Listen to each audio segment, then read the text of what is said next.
네, 안녕하세요. 저는 영화 저널리스트 이화정입니다. 감독님이랑 촬영 감독님께서 잠깐 영화 끝나고 잠깐 나가셨는데 저희 둘이 할까요? 화장실 가셨어요. 제가 먼저 들어왔습니다. 저희 앉을까요, 먼저? 그러시죠. 먼저 네, 앉으시죠. 네.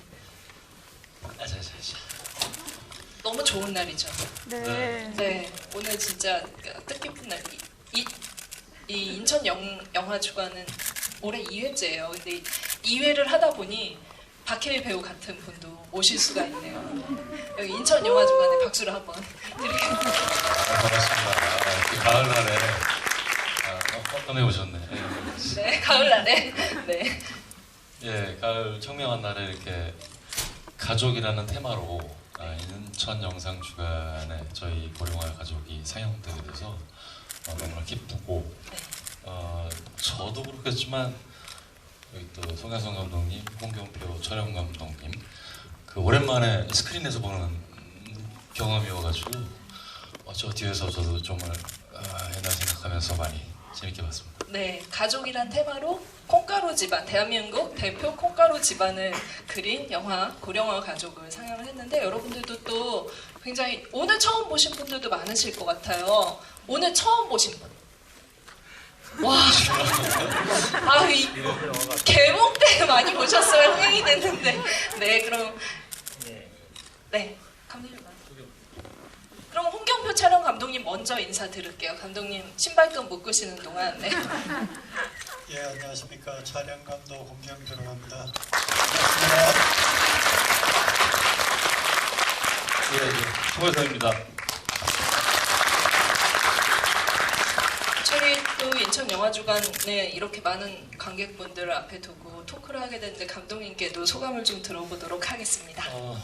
이게 저희가 이제 개봉은 이제 2013년에 했고 촬영은 저희가 2012년에 했는데 어떻게 보니까 10년이 됐네요. 근데 10년 만에 이렇게 큰 극장에서 다시 보니까 좀 새롭다라는 생각도 많이 들고 이렇게 훌륭한 배우들이 이 영화를 이렇게 만들었구나 하면서 새삼스레 감탄도 하게 되고 제가 예전에 이 영화를 이제 저희가 개봉을 할 때 사실은 이제 아주 무모한 도전을 했던 적이 있었는데 우리도 뭐 이 정도 캐스팅이면 네. 거의 어벤져스급인데 역대급, 네, 어벤져스. 이거 아이언맨이랑 한번 붙어봐야지 하고 아이언맨한테 붙어가고 장난하게 그래서 그 같은 시기에 아이언맨이 개봉했었어요.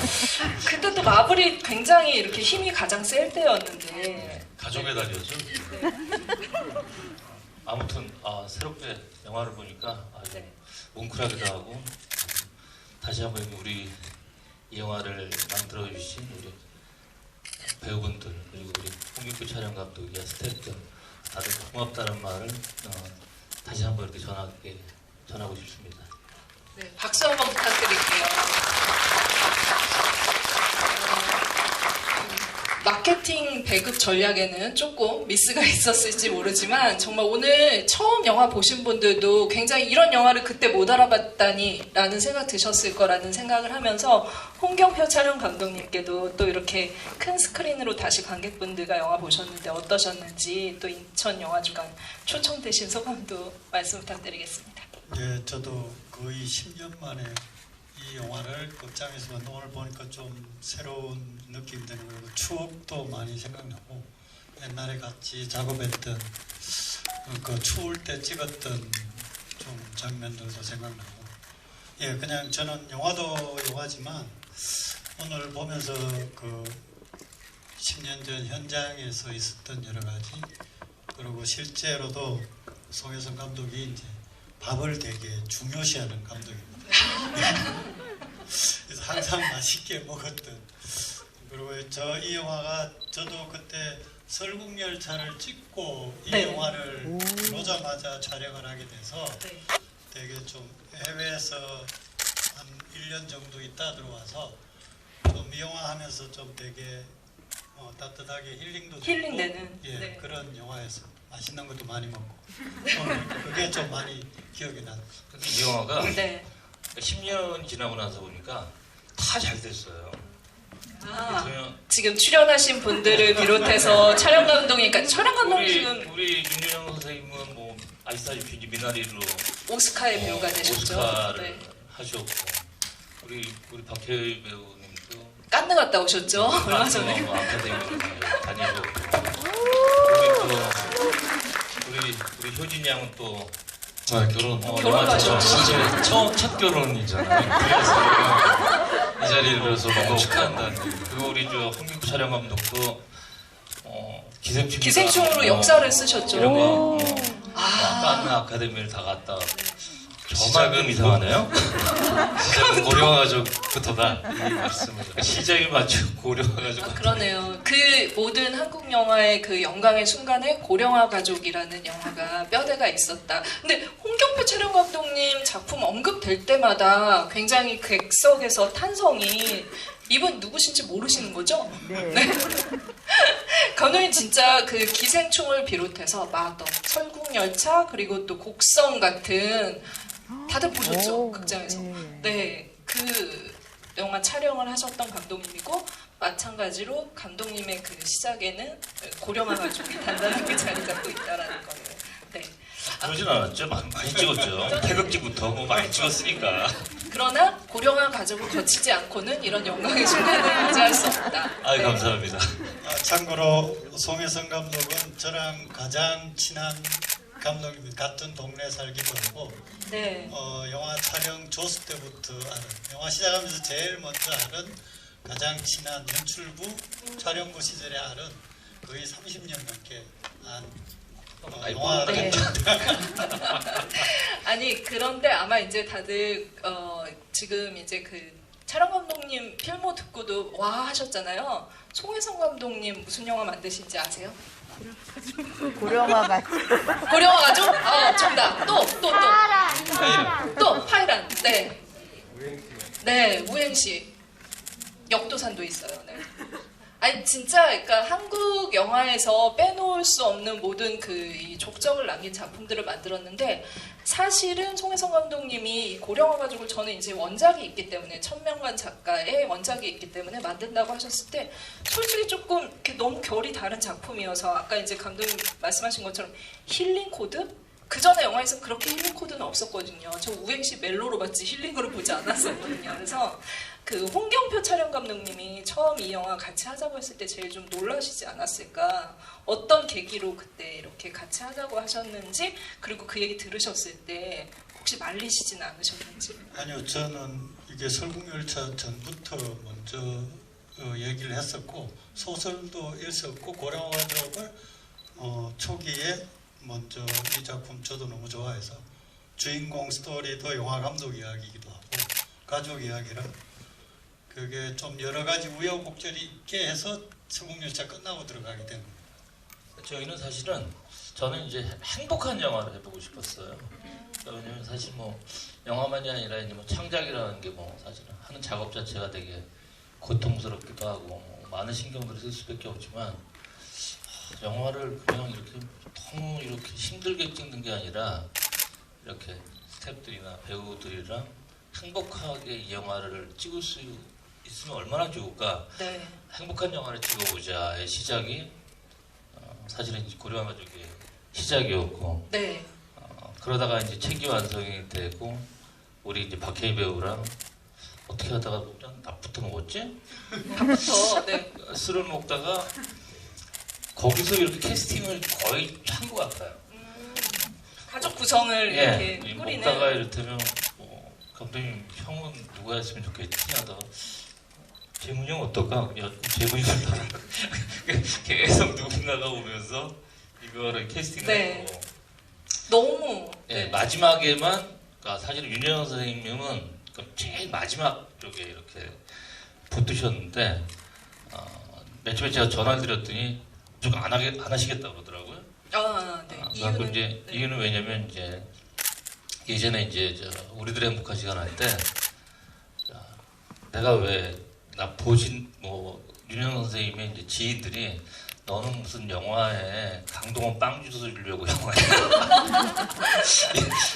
이런 얘기를 너무 많이 들었다고 자기 아직 속이 상했다 그러면서 안 하시겠다고 해갖고 일단 뭐 만나자고 했죠. 또 만나갖고 이제 선생님 댁 앞에서 이렇게 커피를 마시고 나서 뭐 시나리오는 보셨더라고요. 네. 보시고 나서 자기 끝까지 못하겠다 하길래 하셔라.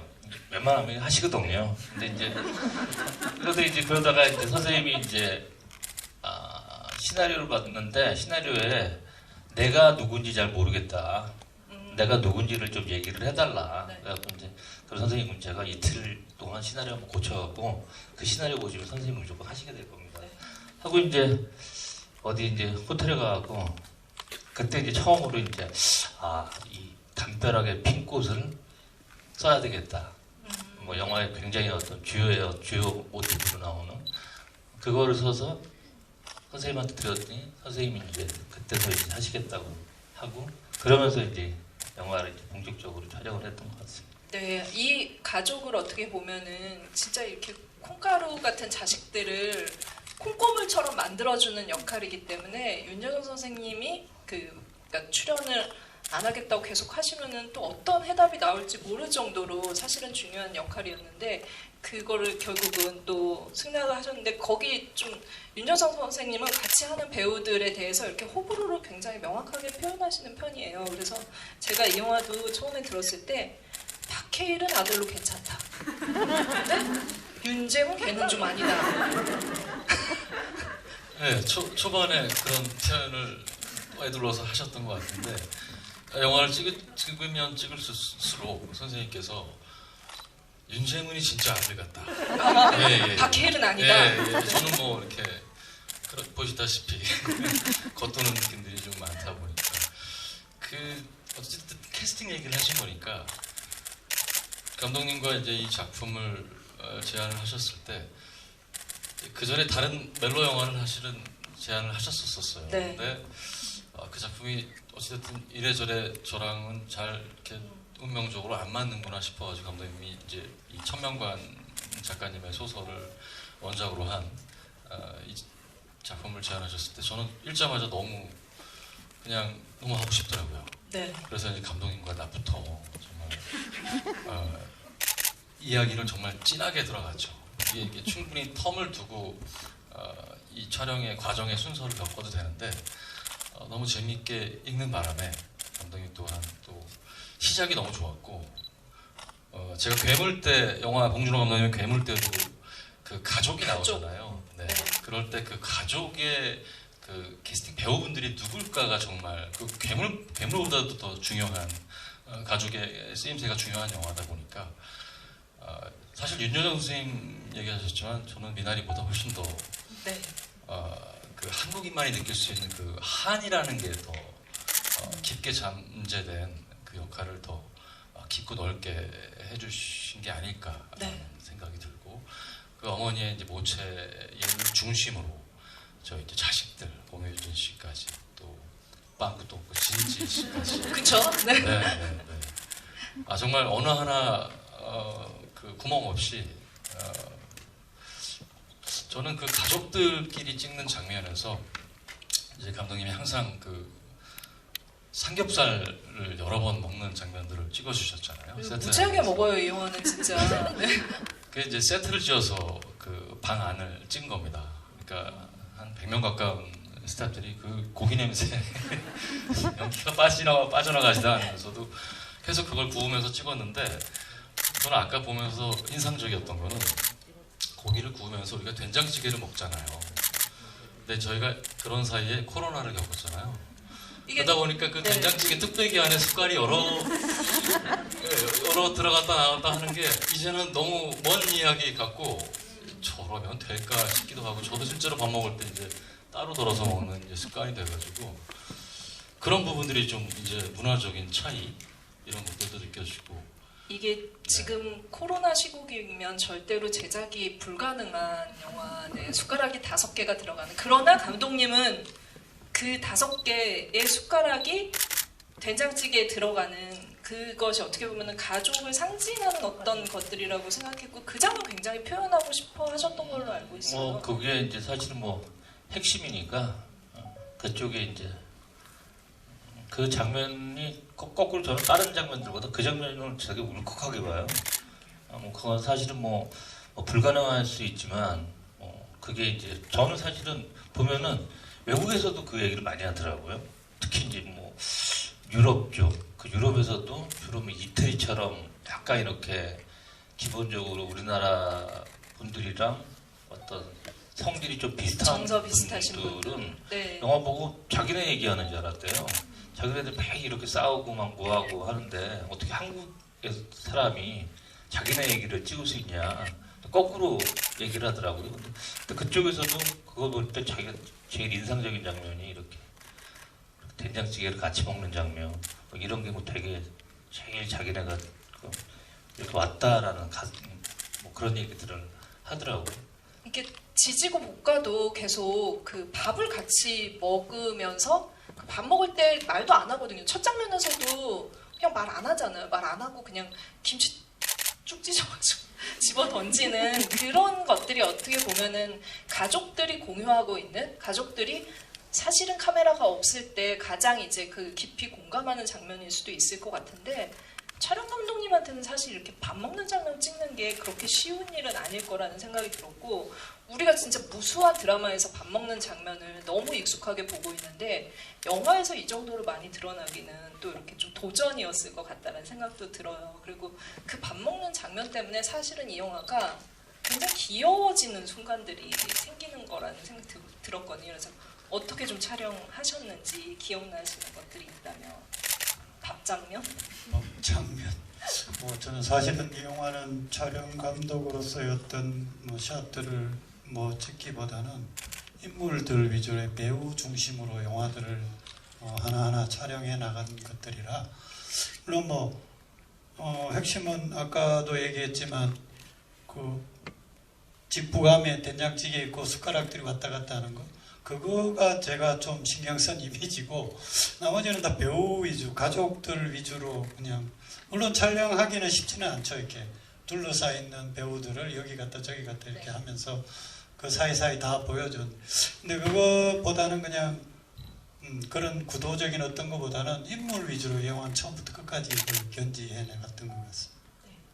아마 이제 그 아까 캐스팅도 잠깐 했지만 가족 구성원을, 괴물 같은 경우는 봉준호 감독님께서 그 배우들의 마스크가 굉장히 비슷한 걸 굉장히 신경 쓰셨대요. 그러니까 여러 배우들의 얼굴을 붙여놓고 누구랑 닮았는지 이런 것들도 캐스팅에 있어서 고려 사항이었는데, 어떻게 보면 고령화 가족은 조금 안 닮아도 가능한 이제 이 반전이 있잖아요. 사실은 이제 이런 비밀이 밝혀지는 그런 지점이 있는데, 이 가족에게서 절대 빠지면 안 되는 게 박해일 배우의 등장이라는 생각이 듭니다. 저는 이제 처음 등장할 때부터, 이제 박해일 배우가 데뷔할 때부터 계속 보아왔는데, 처음에는 세상에 이런 아이돌이 없었어요. 진짜 완전 그 멜로 하면은 박해일, 이런 정도로 가을 하면 생각나는 남자 이랬는데, 어느 순간 갑자기 막 그 살인의 추억 같은 거 막 하시면서 서늘하게 막 이렇게 그러니까 그 멜로의 기운을 본인이 다 이렇게 뭔가 이렇게 벗어 던지는 것 같은 그런 느낌이 들었거든요. 근데 그 이후부터는 정말 멀쩡한데 찌질한? 그러니까 진짜 대표 주자예요. 그 누구도 이렇게 찌질하고 굉장히 그 뭔가 이렇게 그 밉상일 것 같은데 밉지 않은 사람이 없어요. 맞아요. 네, 맞죠. 네, 그래서 맞아요. 저는 진짜 괴물에 이어서 고령화 가족에서의 박해일 배우는 진짜 정점을 이뤘다라는 생각이 들었거든요. 요즘의 무게감과는 또 다른. 요즘 다시 돌아왔잖아요. 품위를 가지고. 그렇게 살다 보니까 이게 간만에 보니까 좀 어색하고. 예전에 저렇게까지 내가 했었구나 라는 생각 들고. 근데 그때 그 시대에는 뭔가 그 시대적인 연결고리가 있었던 것 같아요. 그 이제 세상을 먼저 살아가고 있는 인생 선배들과, 그리고 또 저를 포함한 또 살아오고 있는 그 세대 간에 저는 항상 중간쯤의 세대였었어요. 그래서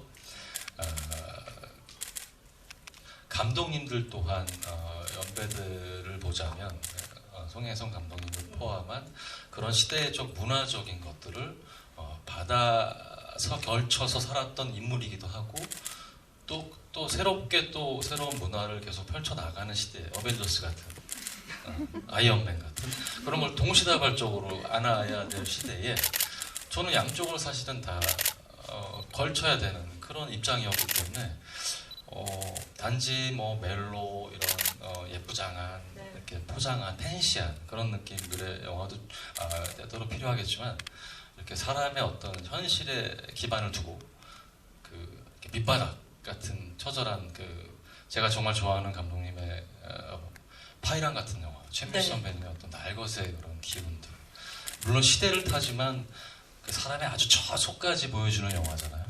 그런 부분들을 다루시는 감독님과 작업을 해보고 싶었기 때문에 아마 이런 모습이 나와도 충분히 그 모습보다 그 인물이 갖고 있는 내면을 잘 만져주실 수 있을 거다라는 생각을 했고 정말 현장에서 정말 촬영 감독님과 계시지만 웃음이 끊이지 않았어요. 예, 배우분들끼리 촬영을 하다가 중간에 밥을 먹을 때도 이게 촬영인지 촬영이 끝나고 밥을 먹는 식사 시간인지 전혀 구분이 안 될 정도로 촬영 기간은 짧았지만 굉장히 재밌게 찍었던 그런 경험입니다. 네. 지금 제가 막 웃다가 저 때문에 NG가 많이 났어요. 감독님 너무 재밌으셔서. 네. 그러니까 아니 이거 웃으면 안 되는데 자꾸 이제 웃다 보니까 나중에 우리 홍경구 촬영 감독이 좀 그만 웃으라고. 감독 때문에 영화 못 찍겠다고. 그 박해일 배우님 말씀도 하셨지만 너무 이제 그 웃음이 끊이지 않는 현장이라는 말씀을 하셨고 사실은 감독님의 작품들이 울리거나 또 울리거나 네 정말 얼마나 울릴 수 있는가를 파이란이나 어떻게 보면 우행시 같은 작품을 보면서 그런 생각을 했었는데 여기서는 완전히 한번 좀 웃겨보겠다 약간 이런 마음도 있으셨던 것 같아요. 지금 현장이 너무 재밌었다라고 하는 데에는 이 영화가 가지고 있는 톤도 굉장히 중요하다라는 생각이 드는데 거기서 박해일 배우나 이제 그 윤재문 배우가 가지고 있는 그런 코믹한 기운 어떻게 보면은 일상을 코믹하게 포장할 수 있는 배우가 가지고 있는 힘 그리고 그 매력을 충분히 이렇게 뽑아내셨다는 생각이 들었거든요. 그래서 지금 이 자리에 박해일 배우님 계시니까 어떤 매력이 어떤 배우라고 생각을 하셨는지 그때 같이 작업하시면서 또 좋은 배우죠. 그렇죠. 네. 명불허전. 명불허전이고 어느 순간 이렇게 영화를 이렇게 우리 박해일 배우는 사실은 이제 뭐 약간 다른 배우분들이랑은 좀 달라요. 이 박해일 배우는 뭐 작품을 하겠다고 하면은 항상 사무실로 와요. 사무실에 와서 네. 항상 와요. 와갖고 일단 와요. 네, 네. 와갖고 내 방에서 야 좀 오지 말고 좀 해야 된다. 지금 할 게 많어. 나 신경 쓰지 말고 감독 할 일을 해. 나 여기 좀 보면 돼. 이러면서 거의 뭐 30일이면 거의 한 20일 이상 그렇게 있다가 어느 순간에 영화를 이렇게 찍는데 이 임무에 걸음걸이가 누구랑 닮았다라는 생각을 제가 많이 했어요. 그 봤더니 저랑 비슷하더라고요. 잠깐 소름 끼쳐. 일단 걸어 나가실 때 보시면 아시죠. 어느 순간에 나 따라서 하고 뭐 하면서 하고 이러면서 이거를 어떤 체득해 나가는 어떤 그런 식인 거고 우리 뭐 사실 네네. 윤재훈 배우는 그냥 뭐 안 하는 척하면서 뭐 너무너무 이제 깜짝 놀랄 만한 것들을 하는 거고 모든 배우들이 다 그랬던 것 같더라고요. 근데 오늘은 특히 영화를 보는데 우리 영재 배우가 이렇게 잘 보이더라고요. 예, 우리 공효진 씨의 그 남자친구였다. 남자친구로 남편이 되는. 나오는 오늘은 영재 씨가 더 잘 제일 보이는 정상같이 보이시죠. 영어도 좋았어요. 깔끔하시고. 가족이 아니니까 네, 이 가족은 네 문제가 많습니다. 근데 진짜 굉장히 전략적으로 사실은 접근을 하시는 거네요. 어떻게 보면 감독님의 사무실부터 잠입을 하기 시작을 해서. 글쎄요, 제가 네. 가진 게 배우로서 많이 없다라고 생각하는 배우라고 생각하니까 이게 정말 책은 매력적인데 그 책보다 더 잘 나오길 바라는 거잖아요. 배우 입장에서 잘 해내길 바라는 거. 그러다 보니까 오인모 역할을 맡았는데 제가 잘 해낼 수 있을까의 부담이었던 거예요. 그래서 결국 한 작가이자 감독이 만들어내는 작품의 결과물은 제가 경험해본 바로는 그 감독의 많은 결들이 그 작품 안에 이렇게 새겨져 세공되어 있다라고 생각이 들거든요. 그렇기 때문에 이제 촬영이 들어가기 전에 저는 그냥 배우로서의 방법론일 수도 있는데 감독님과 많이 만나서 얘기를 들어봐요. 밥도 많이 먹어보고 네. 술도 먹어보고 진심 어린 얘기도 나오고 뭐 제가 또 맡은 역할이 망한 영화 감독이잖아요. 감독님 영화 망하셨을 때 어떠셨어요? 서슴지 않게 술 한잔 먹고 물어보기도 하고 뭐 그러니까 배우한테 어떤 큰 정답을 주지는 못하겠지만 그래도 표현을 해주셔야 되다 보니 그런 걸 귀담아 듣다 보면 현장에서 카메라 앞에서 어쨌든 저한테는 그게 자양분이 되더라고요. 네. 감독님의 결을 닮아갈 수밖에 없는 것 같아요. 저 영화에서 우리 박해일 배우가 이제 오이모의 입을 통해서 하는 그런 어떤 날선 대사들이나 그 싸가지 없음 같은 거를 아주 리얼하게 잘 표현을 해요. 그래갖고 저랑 많이 싸웠어요. 네.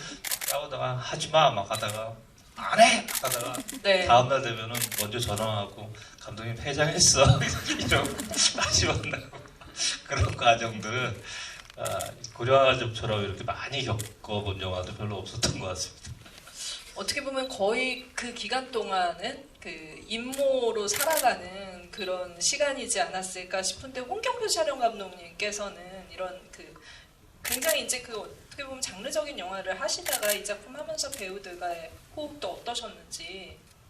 저는 배우들이랑 너무 즐겁게 작업을 했고요. 아까 망한 영화 감독.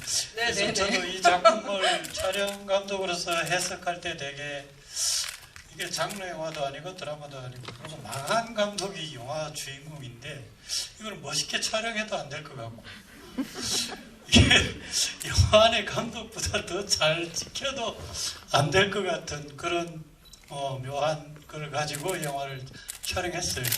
촬영 자체가 전혀 눈에 안 들어오는 좀 이상한 컨셉을 가지고 우리 망한 영화 감독의 영화를 송혜선 감독님이랑 샷 하나 할 때마다 인물을 구도를 잡을 때마다 풀샷이든 뭐든 꽤 많은 얘기들을 주고받았던 적이 있었습니다. 유독 자꾸 망한 얘기 하시면서 감독님을 많이 쳐다보시네요. 그러니까 이게 사실은 그게 있더라고요. 그러니까 일반 대중들은 어쩔 수 없긴 하지만 사실은 여기 있는 이제 홍명표 촬영 감독이 대한민국에서 자타공이 최고인데 흥한 촬영 네. 감독이죠. 그러니까 네. 이 댓글들 다는 거 보면 촬영이 너무 후졌다. 그러면 이제 제가 얘기하죠. 형 촬영이 아주 개판이래.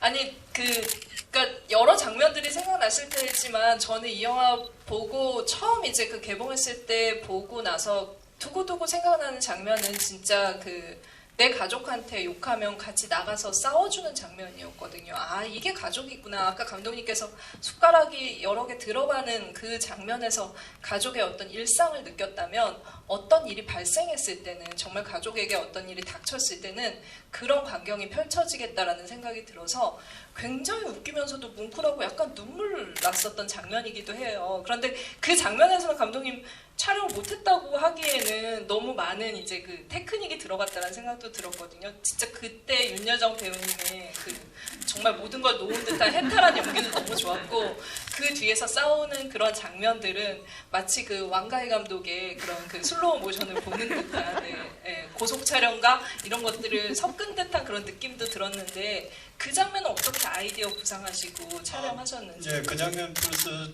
초창기부터 그 장면은 송혜관 감독이랑 꽤 많은 얘기를 그 장면은 무조건 고속 뒤쪽으로 네네. 음악과 함께 되게 중요한 모든 이 가족들이 싸움에 폭발하고 해결해 나가는 어떤 지점들이어서 말 그대로 가족의 어떤 것들을 보여주는 그걸 되게 고속으로 좀 난잡한 거지만 좀 아름답게 보이는 어떤 지점들을 찾고 싶다 해서 더럽게 싸우지만 네. 그거를 표현을 좀 고속 촬영으로 해서 좀 그렇게 담아보고자 했었습니다. 송 감독님의 아이디어였던 것 같아요. 네, 송 감독님의 아이디어와 홍경표 촬영 감독님의 훌륭한 촬영이 결합된 이후에 이분이 그 전 세계에 알려지는 가족 영화 기생충을 찍으시고 네, 아카데미 회원이 되신 분입니다. 네, 그 박수 한번 부탁드릴게요. 오히려 최근에는 이렇게 가족들이 모이는 영화들이 많이 만들어지지 않는 것 같아요. 그 다들 각자 살기 바빠서 이렇게 모여서 뭔가 고민하고 좀 투닥대기보다는 그 혼자의 그런 고민들 그리고 되게 극단적인 선택을 하는 작품들도 많은 것 같은데 아까 얘기 말씀드린 것처럼 굉장히 문제가 많지만 따뜻한 시선으로 가족의 밥 먹는 장면, 같이 모이는 장면 그리고 그 안에서 해결책을 서로 싸우고 욕하면서 찾아가는 영화를 봐서 굉장히 지금 다시 봐도 훈훈한 힐링이 되는 영화였다는 생각이 듭니다. 오늘 저희 객석에도 질문을 받을 거예요. 그런데 오늘은 질문 주신 분에게 두 분께 선착순으로 저희가 선물을 마련을 했어요. 그래서 제일 먼저 채택되신 분에게는 선물도 두 분께는 드리려고 합니다. 그래서 지금부터 손을 들면 네, 박혜일 배우님께서 선정을 해주겠습니다. 네. 의외로 많이 안 드셨네요. 네, 네, 쉬우시겠어요? 네, 마이크. 안녕하세요. 저는 오늘 이 영화를 처음 봤어요. 네. 원래 이제 얼마 전에 박혜일 배우님 입덕해가지고 입덕? 필모그래피를 네네. 보고 있는데 이 영화는 솔직히 처음에 손이 안 가는 영화였거든요. 죄송해요. 네네. 네. 근데 뭐 한다고 해가지고 아 그럼 오늘 가야겠다 싶었는데 정말 저한테 오늘 깊이 다가오는 게 저는 마침 엄마랑 싸우고 왔거든요. 아, 진짜 기분 다 나빠요. 울었어요. 그래서 보다가 그래서 이런 좋은 영화 만들어주셔서 감사하고 제가 여쭤보고 싶은 거는 우선 박혜일 배우님한테 예전에 찍었던 영화잖아요. 그때 당시에 임무를 연기했을 때의 기분과 만약에 지금의 박혜일이 이 역할을 같이 똑같이 촬영을 하게 된다고 하면 어떤 식으로 표현을 하실지 그리고 과거의 이제 임무가 지금 시간이 지났을 거잖아요. 지금의 임무는 어떻게 살고 있을 것 같은지 이 부분이 궁금합니다. 지금의 임무? 이렇게 따뜻한 질문이네요. 아 그리고 감독님께 한마디 드리고 싶은 게 네. 이 영화가 뭐 이 영화를 스쳐 지나가면 다 잘 된다고 하셨잖아요. 그래서 아까 고령화 가족이 그 약장수의 라이터처럼 다음 감독님 작품도 더 잘 될 거라고 생각합니다.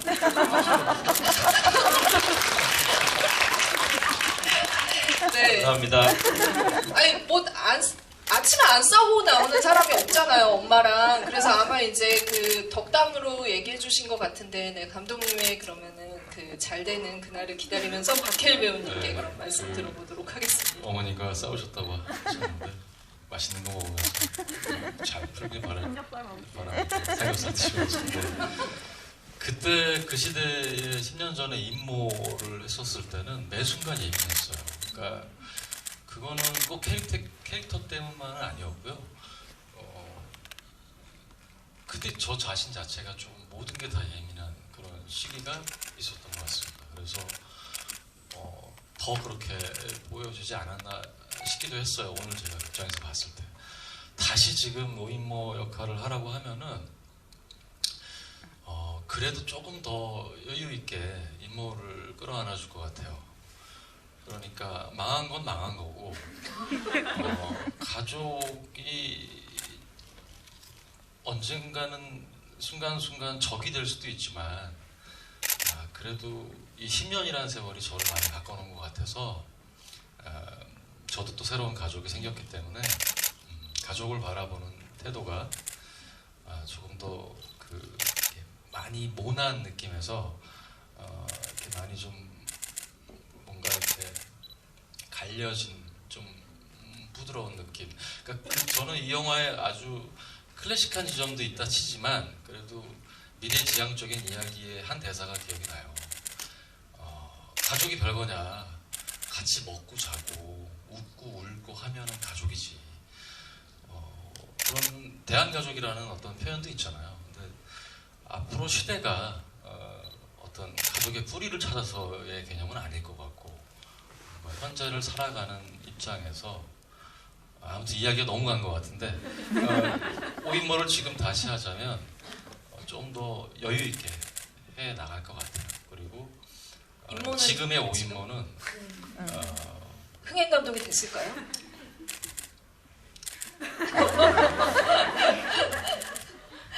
그 생각 예전에 한번 했던 것 같은데 다시 길 위의 여자 2를 찍고 있어요. 예, 아마스 그 데뷔작이었잖아요. 길 위의 네. 남자를 찍을 수도 있는 거고. 네. 뭐 관객분들한테 맡기겠습니다. 네. 감독님 그 아까 화답을 한번 해주시면. 고맙다고 했는데 응원의 메시지 주십시오. 고맙다고 했는데 조만간 보여드리겠습니다. 네, 알겠습니다. 두 번째 질문을 그럼 받아보도록 하겠습니다. 손을 드셨네요. 그러면 홍경표 촬영 감독님께서 한 분 픽해 주시면. 검정색 옷? 하얀 모자 쓰신 분? 네.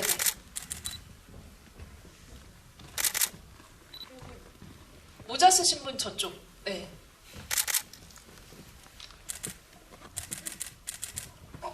네, 영화 너무 잘 봤고요. 저는 우선 영화 감독을 꿈꾸는 학생인데 와. 우선 영화를 저는 이전에 봤었거든요. 근데 오늘 봤을 때 영화가 예전에 봤을 때와 다르게 재미가 없으면 어떡하지? 약간 이런 생각이 들었어요. 근데 관객들도 그렇고 다 항상 계속 웃으면서 즐기면서 보는 게 되게 신기한 거예요. 저는 코미디 영화를 찍고 싶은데 감독님이 보셨을 때 이 영화에 어떤 매력이 이제 관객들을 매료시켰는지 그런 게 좀 궁금했고, 그리고 홍경표 촬영 감독이 되게 좋아하는데 이번 작품에서 약간 인물들이 많잖아요. 근데 그 인물들을 등장할 때 되게 많이 신선하고 재밌었거든요. 이게 닭죽을 먹는 배우님에서 이제 풀샷으로 빠져서 갑자기 이제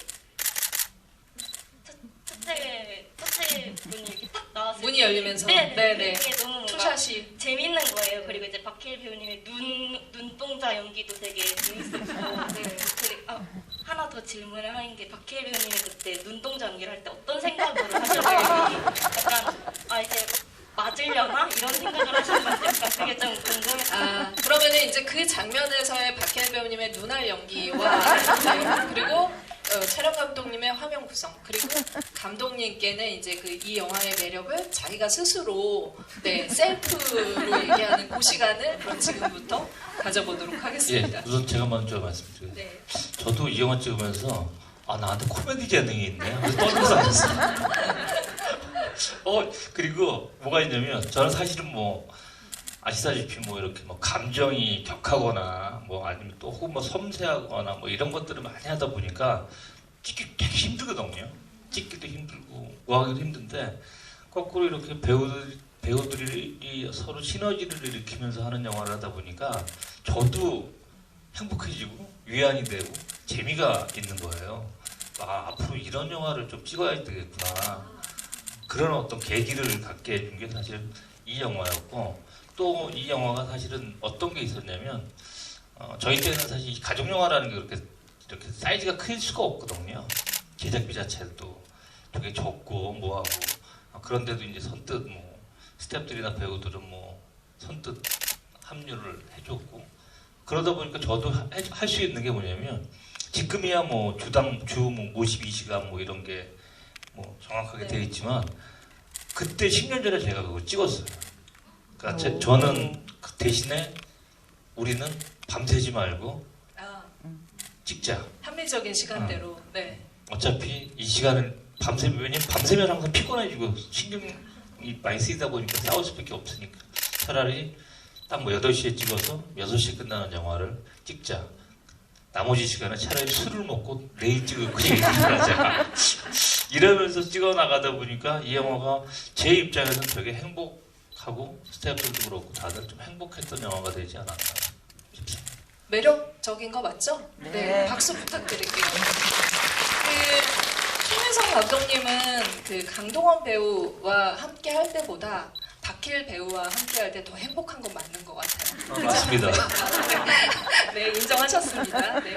그럼 박해일 배우. 흥행은 강동원 씨예요. 그렇죠. 흥행은 강동원 씨. 어떤 입장에서 행복은 박해일과 함께. 촬영 먼저 그럼 홍경표 감독님 먼저 말씀 주실까요? 아까 그 장면에 대해서 그 문 열고 나오고 오이모가 닭죽 먹고 있고 오한모가 문 열고 사실 그 영화 그 장면이 사실 영화에서 가장 넓은 풀샷입니다. 그 집에 네. 그 집을 처음 보여주는 공간적으로 이제 두 인물의 이제 그 오한모의 인트로 샷인 거죠. 첫登장하는 샷인데. 근데 그 장면을 처음에 좀 더 클로즈 할까 뭐 여러 가지 생각을 하다가 감독님하고 상의해서 넓은 공간에서 튀어나오면서 하는 게 그게 되게 괜찮아서 지금 하도 오래돼서 어쨌든 그런 생각을 가지고 어느 정도 그 장면을 가장 넓게 보여주고 싶어서 그 장면을 했습니다. 근데 다행히 배우들이 되게 너무 재밌게 잘해서 그건 뭐 저는 사실 이 작품에서 별로 한 게 없고요. 저는 그냥 배우들을 어떻게 하면 잘 연기를 잘할 수 있게 자연스럽게 카메라가 부담스럽지 않게 이렇게 편하게 해주는 게 제 목표였습니다. 네, 박수 한번 부탁드립니다. 저도 막 다양한 촬영 현장을 취재로 가는데 이 현장을 못 갔거든요. 근데 진짜 아깝네요. 왜냐면 정말 웃겼을 것 같아요.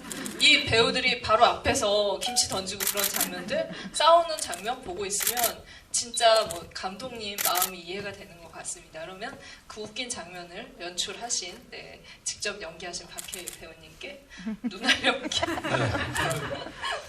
저도 그 장면 되게 좋아하는데요.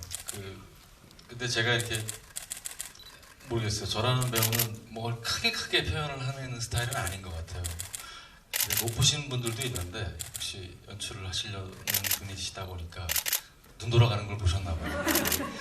너무 감사드리고요. 감독님이나 촬영 감독님이 이 영화의 톤을 잡아주실 거라고 믿어 의심치 않기 때문에 그냥 엄마가 해준 닭죽과 그 고기들 그걸 맛있게 먹는다. 그러다 누가 갑자기 나타났다. 그냥 그렇게 그냥 그 상황에만 집중했던 것 같아요. 뭔가 그 상황이 너무 재밌을 것 같아서 뭔가를 더 해보다 보면 사실은 더 그 예쁜 장면들이 더 망가지는 경우들이 생겼다라는 경험을 해봤기 때문에 그냥 그 상황에 집중했던 것 같습니다. 그래서 모니터를 했을 때 정말 빵 터졌어요. 저도. 배우는 그냥 그 상황에 집중하는 게 제일 좋은 것 같습니다. 지난 얘기지만 그 장면에서 이제 우리 이제 한모가 임모한테 이렇게 김치 이렇게 닭죽에다가 툭 던지는 이런 그 장면, 그 컷이 있지 않습니까? 그게 사실은 우리 이제 사무실에 매일 이렇게 죽돌이로 오시는 우리 박해일 배우랑 이를테면 이제 시바의 시인을 이렇게 해나가면서 얘기를 하다가 그러면 도대체 한모랑 임모의 관계는 어떤 관계냐? 이 껄끄러운 관계는 서로가 어떤 마음을 갖고 있냐? 라는 얘기들을 서로 나누면서 그냥 뭐 김치 하나 던지고 뭐 그게 사실은 여기서는 되게 거칠게 던지는 것 같지만은 실제로는 그게 한모의 마음일 수도 있고 뭐 그런 식으로 서로 얘기들을 하면서 그 시인들을 다 이렇게 좀 아내를 좀 탄탄하게 만들어 갔던 기억들이 있네요. 워낙 그 액션 장면이 그래서 많은 작품이기도 합니다. 네, 질문이 굉장히 많았는데 마지막으로 하나만 더 받을게요.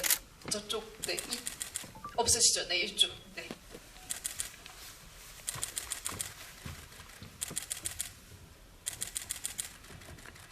영화 처음 봤는데 너무 잘 봤고요. 저는 감독님께 질문을 드리고 싶은데요.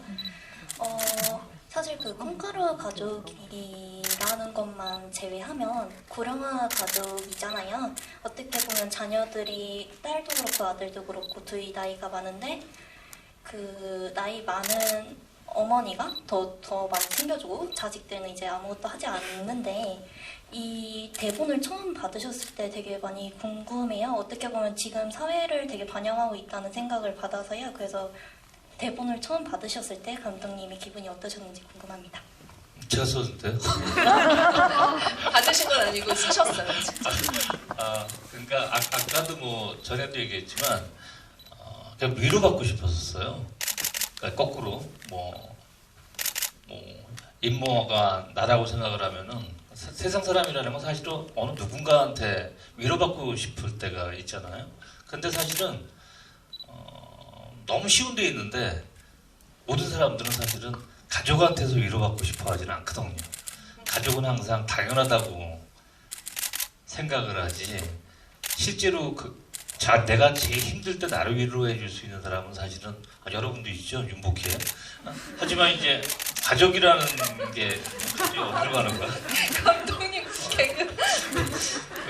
가족일 수밖에 없는 얘기를 하면서 제 스스로가 위로를 받는 얘기, 이 얘기를 사실은 하고 싶었었고, 그러니까 이 영화를 하겠다라고 맨 처음에 결정적으로 생각했던 것도 천명관이라는 작가가 저랑 어렸을 때부터 잘 아는 친구이기도 하지만 그 소설책에 어느 한 문장에 그런 게 있었어요. 그러니까 지금도 부엌에서 따뜻한 밥을 자식한테 해주려고 하는 어머니한테 이 이야기를 바친다라고 했던 그 장면이 제가 하고자 하는 이 영화랑 되게 이렇게 잘 맞아서 이 영화를 통해서 뭔가를 좀 표현하고 싶었다.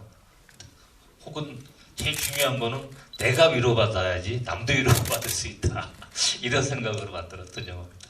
네, 답변이 되었기를 바라면서 사실 문방만 나가도 박해일 이모한테 그 동네 할머니들은 국어 대가리 막 이렇게 얘기하잖아요. 근데 어머니는 진짜 자기 엄마는 똑같이 바라보는 것 같아요. 자기 자식들이든 자기 가족들을. 그게 감독님이 말씀하신 가족의 정의가 아닐까라는 생각을 합니다. 오늘 처음 보신 분들은 비록 이 영화가 극장에 걸려있지 않지만 송혜성 감독님이라는 훌륭한 감독이 있다는 걸 소문을 많이 내주시고요. 오늘 이렇게 인천 영화 주간에 같이 토크해주신 감독님과 또 이렇게 또 박해일 배우님, 촬영 감독님께 마지막으로 인사를 들어보도록 하겠습니다. 예, 아무튼 봐주셔서 감사드리고요. 저는 이 영화가 사실은 그렇게 막 망한 영화는 아닌데 저희는 사실은 되게 잘 될 줄 알았어요. 투자자도 마찬가지고 모든 게 이 영화 꽤 잘 될 줄 알았는데 지금 우리 해외 여행 계획까지 네. 짰잖아요. 어디 해외까지 가서 고령가족 투를 찍자라는 원대한 꿈을 꿀 정도로 이 영화 되게 잘 될 줄 알았는데 오늘 와서 이렇게 딱 보고 나서 이렇게 많이 안 보셨구나라는 걸 네. 제가 느꼈는데 아무튼 네. 이렇게 영화 봐주셔서 감사하고 앞으로도 이제 한국 영화를 많이 사랑해 주시기를 간절히 부탁드리겠습니다. 와. 지금도 이렇게 그 박해일 배우님이 또 이렇게 제일 캐스팅 많이 들어온 때니까 투를 또 가도 박해일 예, 배우님. 제가 송혜성 감독님한테 전 개인적으로 깨물어 안 아픈 손가락 없듯이 다 소중한 작품들인데 고령가족 주변에서 개봉 이후에 보신 분들이 왜 이걸 왜 극장에서 내가 못 봤지? 라고 항상 아쉬움을 표현하셨었어요. 그리고 명절날 항상 볼 수 있는 영화다라고 얘기는 하지만 가족을 떠올리기도 하지만 네. 고령가족 2를 감독님께 해보실 의향이 있으신지 몇 번 네. 여쭤봤었어요. 쉬운 일은 아니시겠죠. 네. 그러길 또 윤여정 선생님 찾아뵈야 되겠죠. 그렇죠. 네. 그 영화를 재밌게 보셨다면 천명관 작가님의 소설도 찾아보시면 좋을 것 같고요. 네. 인천 영상 주간에 또 윤여정 선생님 특별전도 하더라고요. 네. 죽이는 여자 이런 영화 되게 죽이거든요. 죽여주는 여자. 네. 선생님의 또 다양한 결을 느껴보시기 바라겠습니다. 와주셔서 감사합니다. 박수. 예, 저도 덕분에 오래간만에 10년 만에 이 영화를 다시 봐서 감회도 새로웠고요. 와주셔서 감사했습니다. 감사합니다. 네. 너무 진짜 많이 박수도 쳐주시고 같이 웃어주시고 이 영화의 재발견도 해주셔서 너무 감사합니다. 내일도 계속 좋은 프로그램들이 있으니 같이 참여해주시면 감사하겠습니다. 그럼 저희 물러가도록 할게요. 감사합니다.